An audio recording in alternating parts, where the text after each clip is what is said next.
Adolfo César Lazo, bienvenido a librosperuanos.com por la publicación de su obra Protágoras, el innovador.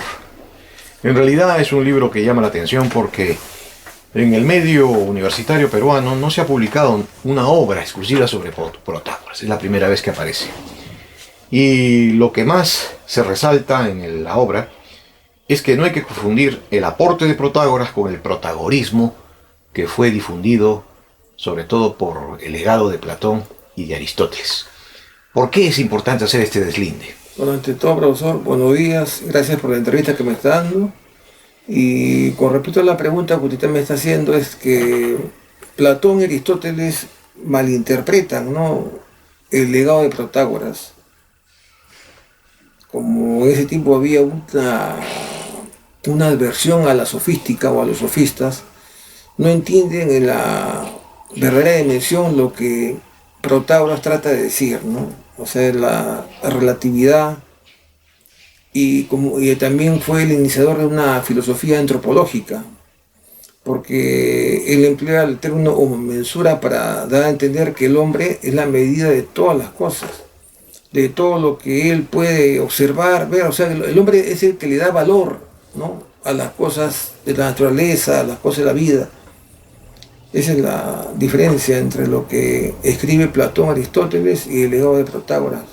Claro, hay unas tres interpretaciones que son conocidas del homo mensura. La interpretación individualista, la de Aristóteles y Platón, la interpretación como especie de Goethe y Gompers, y la interpretación sociológica, la de Duprel, que es seguida por usted. Así, ¿Por qué es más acertada la interpretación sociológica? Y porque él se refiere mayormente a los, digamos, al hombre como un ser social en la sociedad. El hombre es el que, digamos, como lo voy a repetir, él es el que valora su entorno, su medio ambiente. Él es el que distingue entre, digamos, lo que es el valor moral, ¿no?, y el valor ético de las cosas. Por supuesto que la sociedad es la que influye en el hombre, en su modo de vivir, en su modo de ver las cosas, pero es el hombre en sí, es el que valora y el que da la definición exacta de lo que debe ser la sociedad y su entorno. Claro, efectivamente, cuando uno lee la refutación de Aristóteles, lo trata de hacer añicos a Protágoras porque dice que viola el principio de contradicción. Pero Duprel dice que desde el punto de vista sociológico, Protágoras no se refiere a un homo mensura que se contradice a sí mismo en ese mismo momento, sino lo que él dice que son relativos los valores de sociedad en sociedad, no en el hombre mismo. No es que esa es la interpretación de Duprel, porque Duprel defiende a un Protágoras filosóficamente bien formado. Entonces dice él que no viola el principio de contradicción. ¿Está en lo cierto? Sí, profesor. Cada sociedad tiene unos valores establecidos, ¿no? Digamos, la sociedad peruana no tiene los mismos valores que la sociedad norteamericana o la sociedad inglesa, o la sociedad, digamos, en este caso brasileña, ¿no? Son distintos valores de acuerdo a la formación, ¿no?, ética y la formación cultural de cada sociedad que tienen ellos, ¿no? Digamos, los norteamericanos y los ingleses son ellos más prácticos, pragmáticos, ¿no? Acá, digamos, en el Perú, las personas son un poco más reservadas, como que se limitan, ¿no?, a expresar lo que ellos sienten o como ven las cosas. Claro, también se ha atacado a Protágoras por haber sido el iniciador de los pagos o de los cobros que se hacen efectivo desde los sofistas. Sin embargo, sus defensores objetan de que Protágoras no era un hombre rico, era un hombre pobre. Era un aristócrata pero pobre, frente al terrateniente que era Platón, o el que vivía bajo la égida y la protección de un emperador, que él tenía todo el derecho de cobrar. Y además Diógenes Laercio cuentan de que era un hombre magnánimo, a quien no podía pagar sus honorarios, pues no le cobraba o cobraba lo que era posible hacerlo. ¿Es entonces justo condenar a Protágoras por cobrar honorarios? No, ahí sí está totalmente equivocado los filósofos, digamos, en este caso Platón, Aristóteles, en la crítica que le hace, porque él, tengo entendido que era un filósofo itinerante, ¿no? Él recorría ciudad por ciudad, él daba sus enseñanzas, él fue, digamos, el iniciador de la pedagogía, e inclusive Pericles le comisionó para que formule la constitución de la localidad de Turios, ¿no? Donde él, por primera vez en la historia occidental, él, digamos, establece la educación pública gratuita, ¿no? Y como usted mismo estaba mencionando, él ha sido una persona magnánima, no era, digamos, que cobraba porque tenía que cobrar, sino que tenía, digamos, era justo al momento de cobrar sus honorarios, porque como te digo, era un aristócrata pobre, no tenía medios, a lo que Platón era un hombre millonario, solamente, y Aristóteles estaba bajo la égida, ¿no?, del papá de Alejandro Magno. E inclusive si nos remontamos a la actualidad, los filósofos que se precien de ser filósofos no deberían cobrar, ¿no? Porque estarían yendo en contra de sus, ¿no?, de sus principios, ¿no? Entonces, en este caso, ahora a los filósofos se les llamaría no sofistas, ¿no?, en sí, porque, digamos, ¿qué filósofo no cobra? Tantos filósofos en todas las universidades del mundo, yo no creo que hayan filósofos que no cobren, todos cobran. O sea, yo pienso que esa crítica no está bien hecha porque en la actualidad, pues, entonces todos seríamos sofistas, ya no haría filósofo, porque solamente por el hecho de cobrar. Pero como la realidad en esta época es distinta, ¿no? O sea que no es justo esa precisión que le dan a Protágoras de que cobraba, ¿no? Uh-huh. Ahora, los historiadores de la filosofía reconocen que Protágoras es el que funda un principio nuevo, el principio antropológico, a pesar de que Sócrates puede ser considerado alguien que lo precede en este aspecto.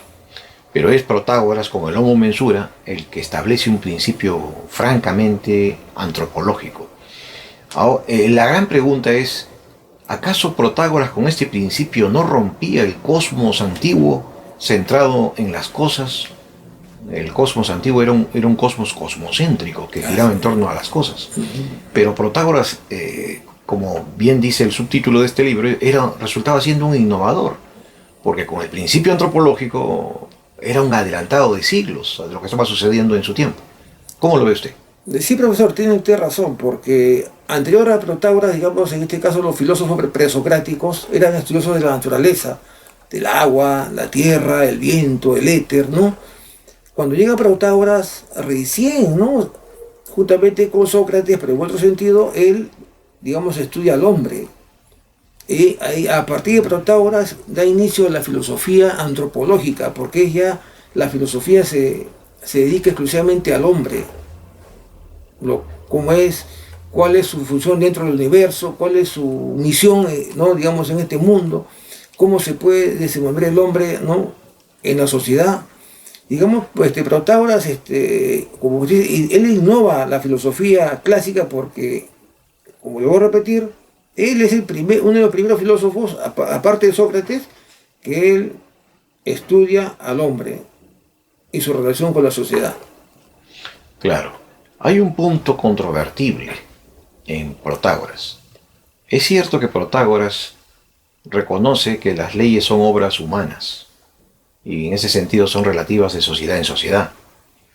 Pero también él no niega de reconocer la existencia de leyes naturales, de carácter inmutable, que no cambian. Entonces, algunos se olvidan de este segundo aspecto, o por decir la interpretación aristotélico-platónica no lo toma en cuenta, que él reconocía la existencia de leyes de carácter no humano, y por tanto su relativismo es estrictamente antropológico, no sale de lo antropológico. Uh-huh. ¿Estamos en lo cierto? Así, profesor. Digamos, las leyes naturales, como dicen, son inmutables, ¿no? Pero las leyes humanas cambian de acuerdo a la sociedad y son punitivas porque obligan al hombre a cumplirlas. O sea, las leyes humanas al hombre como que lo tienen sujetado a una forma de actuar, a una forma de ser. En cambio, la ley natural no. El hombre vive en la naturaleza en una forma, digamos, armoniosa. Mientras no rompa ese esquema, digamos, de la ley natural, lo que establece, el hombre no va a tener ningún tipo de problemas. Es como ahorita, digamos en este caso, ¿no? La ley natural dice que el medio ambiente debe ser, ¿no?, sagrado, ¿no?, debe ser inmutable, pero ¿qué es lo que pasa ahorita con lo que estamos viendo en la actualidad?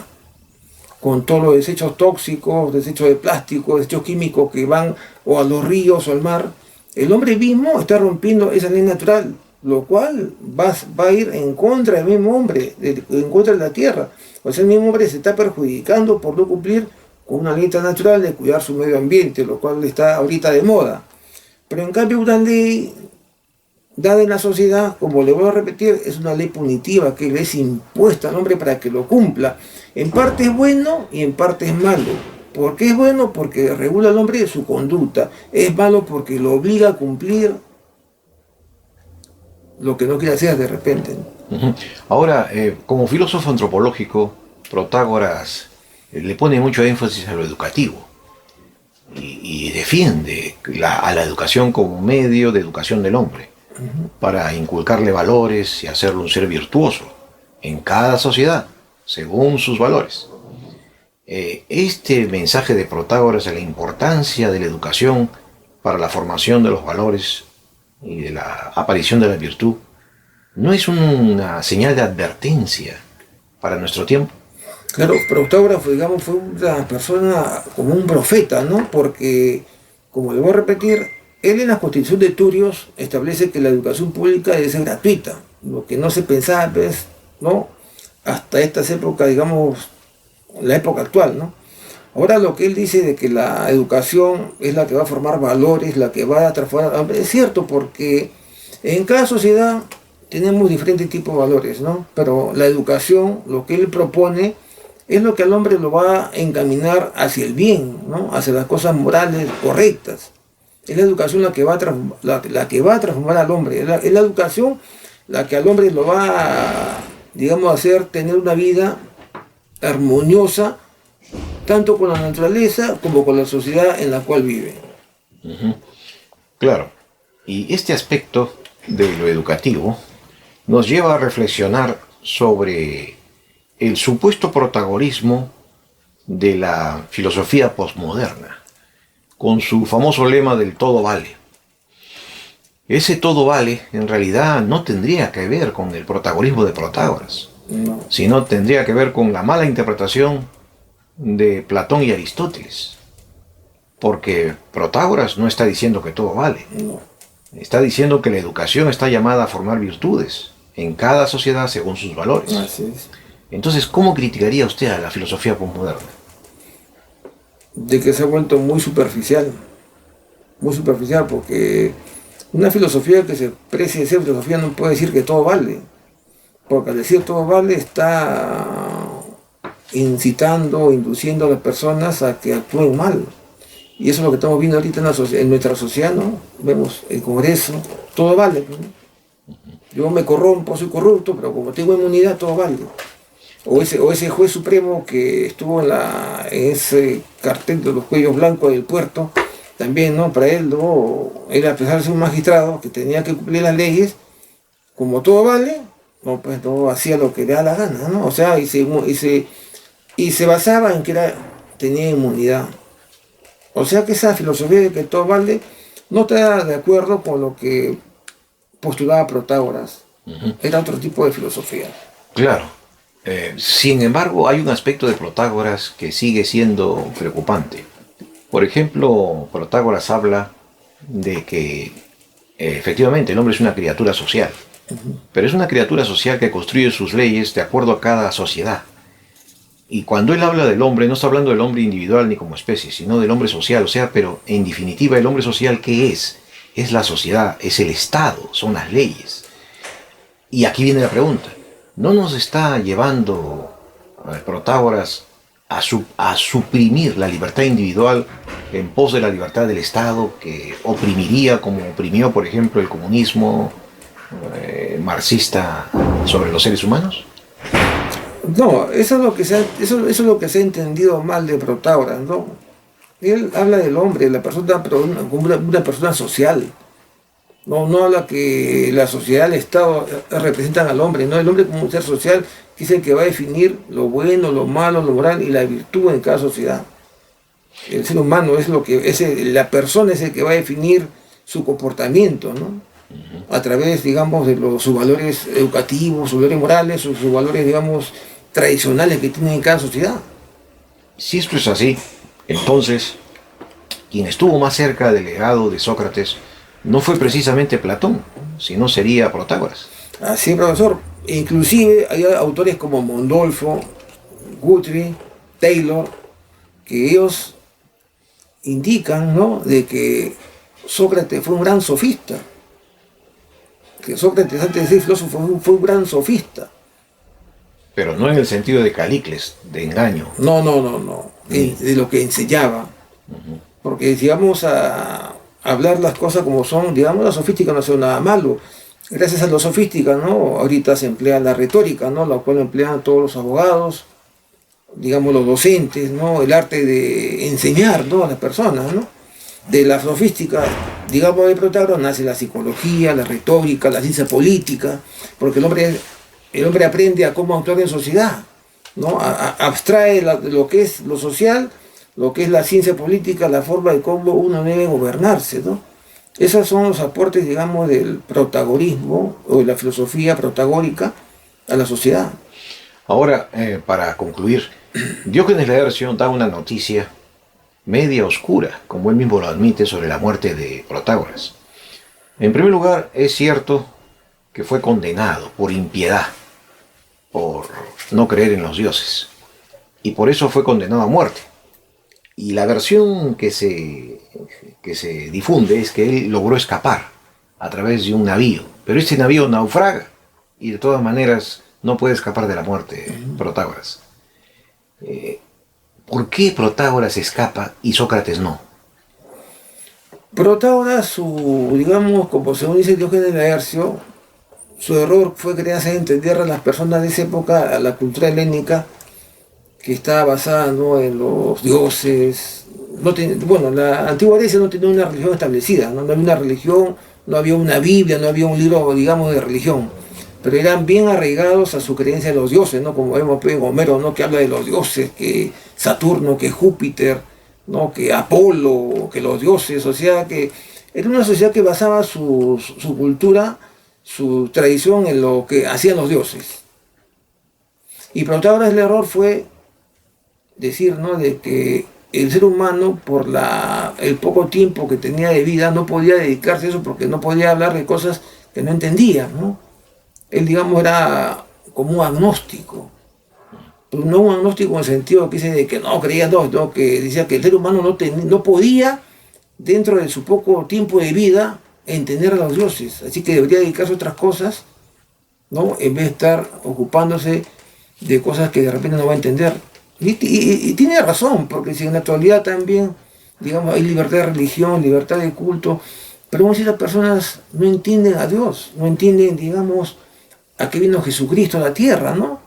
No entienden a qué vino, por qué vino, solamente ven que la procesión, que la estatua, que digamos, la iglesia, pero no entienden por qué ellos creen una religión, no entienden, ni lo van a entender de repente, porque como vimos en la época actual, de que las personas más están ocupadas en satisfacer otras necesidades, ¿no?, tanto como educativa, del hogar, familiar. Es por eso que las personas de repente no podemos, algunos que no puedan, digamos, entender ni hacer esas cosas. Ahora, con respecto a lo que él se ahogó, como usted dice, hay varias versiones, ¿no?, que se escapó, ¿no?, pero yo pienso que él no se escapó. Si no, Ante una sociedad que no lo entendía, tuvo que retirarse. tuvo que retirarse y ahí quedó. Así es. En cambio, Sócrates, en este caso, otra cosa que Sócrates fue enjuiciado, ¿no? Sócrates sufrió un juicio que después vino, que él mismo habla en su apología. Pero Sócrates no escapa porque Sócrates, él decía, ¿no?, que yo quiero darle a entender a la humanidad que las leyes, así estén buenas o malas, deben cumplirse.